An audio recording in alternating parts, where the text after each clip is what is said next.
Karibuni wandugu wasikilizaji wa radio television Ngyoku. Tuko katika jiji la Uvira. Hapo ni mahali ambapo maafa ya watu ilifanyika, kila mtu anajua, na walikuwa wanasema viongozi mbalimbali wa Kongo ambao walikuwa zamani walifanya miaka 18 kwamba walikuwa ndani, kama vile rais mstaafu Joseph Kabila kwamba alikuwa ndani. Kwa sasa anapatikana Botswana, ni mahali ambapo yuko. Viongozi wengine ya afisa ya Corneille Nangaa pamoja M23 walikuwa, lakini waliokuwa wengi ilikuwa ni wanajeshi wa Rwanda, yani maofisie wa Rwanda, ni wao walikuwa wengi. Bahati mbaya, ni bahati mbaya kwao, bahati mzuri kwa Kongo.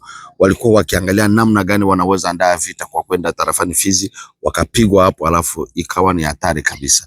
Basi eneo hii ni eneo ambao watu wengi sana walikufa. Tunashukuru sana wandugu wasikilizaji wa radio television Ngyoku. Ndugu Hamisi Manu.